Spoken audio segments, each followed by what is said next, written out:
panel meeting. It is co-hosted by Mlambo Foundation and the Alan and Jill Gray Foundation. I'd like to welcome the CEOs of the Alan and Jill Gray Foundation, Zimkita Peter and Rob Downer, as well as Rebuile Matabe of Mlambo Foundation. And also I'd like to thank Nick, the secretary of the panel, for all the heavy lifting that has made sure that you are all here today and we are all here today. Thank you so much, Nick. Today, I feel both excited, but at the same time, I feel a burden on our collective shoulders. Because I know I am with people who care about this subject. We are here to respond to the fact that 78% of our grade 4 children do not learn to read for meaning in any language. And that because that is where we are, we have to make sure that we are responding in the most effective way. We have had a shock of a lifetime, which is what COVID-19 presents us. And that has brought to South Africa and the world many setbacks, but hey, many opportunities too. We want to push back on the setbacks and to leverage the opportunities that we see. We are thankful that DBE has finally put an end to rotational timetables. And we are excited that the schools are reopening for full-time attendance with immediate effect. We are also happy that this means that the gap that had been created, something that was out of the hands of everyone, is now going to be addressed. Children will be able to be with their peers and with their teachers. But that cannot just proceed without us addressing what the children really need as they go back to school fully. We have the report that I hope you will have time to read and to comment on. We know that 10-year-olds cannot read for meaning. We also learned yesterday from DBE that the average 10-year-old in 2021 knows less than the average 9-year-old of 2018, which was before the pandemic. That is scary. There is 1.3 years of learning that has been lost from what we can tell. In general, children flounder when they start school at foundation level. But with COVID, the situation is much more complex. And we cannot put the cost of COVID on the shoulders of the children. And this is what we are here to change, and to change effectively. And I must also say, we are not the only ones who are doing this. We know that you are. We have not done all the work that has informed us what we know about the situation. You have. That is why we don't think that it is possible for us to address this issue without you holding hands and working together. We have arrived at this point, which Madiba expressed as climbing of great hills, only to find that there are many more hills to climb. But we also can't waste time. We have to immediately climb the new hills that we have identified. President Ramaphosa committed his administration and all of us to make sure that by 2030, children who are 10 years old would read for meaning. And we want to deliver on that. But guess what? Our current trajectory does not seem to make this likely. From what we can tell, and it is reflected in this report, it will take us 8 years before all children read for meaning. We don't have 8 years. And that is why we are here again. The year 2098 cannot be an acceptable year, cannot be a year that we will wait for before we see justice for our children.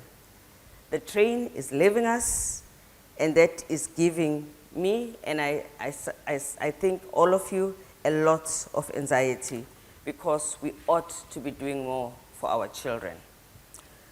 So at the very first step of this journey, which is building on the many steps that you are responsible for creating, we need to address the training of teachers at foundation phase. Teachers are not being trained to teach reading. If a foundation phase teacher cannot teach a child to read and graduates in that state, we have not done our job. Teachers, or rather trainers who train these teachers, need support. It is not acceptable that a B.Ed or PGCE graduate can graduate having been allocated just 10% of their credit across the 4-year degree for reading and literacy. And then we get to schools, that becomes the responsibility of the teachers to see how she will make up what is missing in her training. And the teachers transfers that to children. And the rest is a gemors. So we are here to say this has to change. We have to go back to university. The university to go back to pre-deployment training of teachers. And of course, we also have to engage with the teachers who are already in service. We know a time in South Africa when we had a big problem and we rose up to the occasion. But we also know countries that have similar conditions than us, who have done a lot of good work in this area, which tells us that this is possible. Iran has a similar GDP per capita, but 65% of their children can read. We have Swaziland, we have Kenya, and a few more countries where children are in much better shape. We aspire and need to be in that league. We also have many initiatives, and some of us are responsible for those initiatives. They are small initiatives, well-intended, but they actually don't give us a massive push that makes the system work better and best for children. The evidence shows clearly that the train-the-trainer model does not work. It also shows us that the subject advisors who are not adequately prepared and not enough for the schools we have does not get us where we want to get to. So we have to go back and fix that.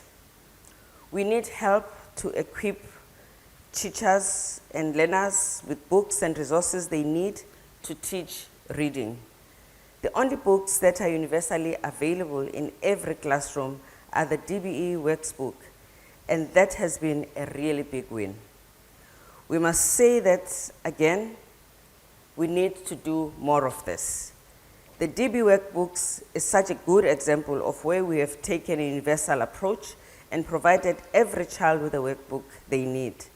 But we need to provide graded readers, storybooks, phonics programs, big books, and all the resources that DBE itself has identified that are needed to teach reading.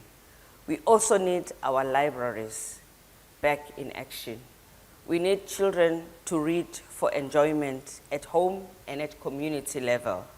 So it's not just what we need to do in school, it's also what we need to do in the community.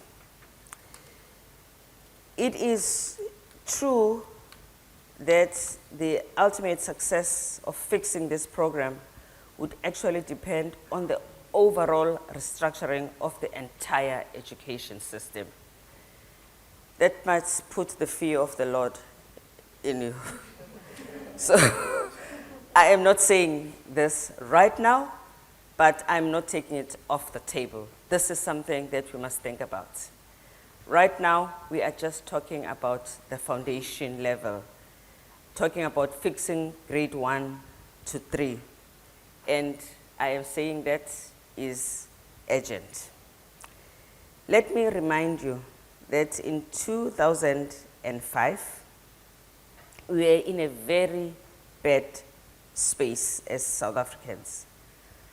At that time, I was the chair of the South African SANAC, South African National AIDS something, SANAC, Council. I remember this very clearly because it was a frightening time and a very dark time for our country. Now, we were seeing people dying, and we almost did not know at some point how this was going to pan out. Look at what we did. Look at what the situation was. You can see how the deaths were going and how the infections were going. Look at the life expectancy. In 2005, 280,000 people died from AIDS, and life expectancy as a country had dropped from 63 years to 53 years. And then look forward. This is how we changed it. Look at how the deaths and infections came down. Look at what has happened to life expectancy. Look at what we've done with antiretrovirals. We've got this. This is the same analogy. This was a massive move by the country, not smallanyana BG things. Government led this, civil society, researchers, private sector, people living with AIDS, we all got together and we moved forward.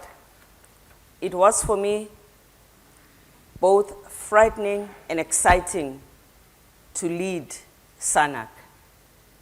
So we need a SANAC of sorts for reading to turn this around. We cannot take a small approach. It's not something that we can do slowly. It's something that we can do big. We need to do big and fast. So we are not talking about HIV and AIDS today, but I thought it was important to remind you of how great you are as South Africans. And remind you that you are not scared of big problems. You have got big hearts, big minds, and big shoulders. You can deliver on this. So our reading panel has been established. Today, on the first of February 2022, we are here to ask you to join us and to be part of this move. We are asking you to contribute and to take part in this journey. Many of us here today are fortunate to be in positions of influence, except some of us who are pensioners. But we've got great people like yourselves. You and me, Njizane, we are the pensioners. So we are here just to support this initiative. You can make policies, you can take bold steps, you have got budgets, and you've got voices, especially. In the reading panel, we are a diverse group. We are multi-generational, multi-skills, multi-racial, multi-everything. And we have young people who will make sure that this is a sustainable initiative that takes us to the next generation. So Mayanga, we are relying on you to take this on your shoulder and to take it forward. In this audience, we also are very diverse. And in our diversity, we bring the strength. My fellow panelists are committed to take this work forward. We are committed to answer with you the question of what must we do? But most importantly, when must we do it? People, we don't have time to be a Zondo Commission. We have to move with speed and with agency.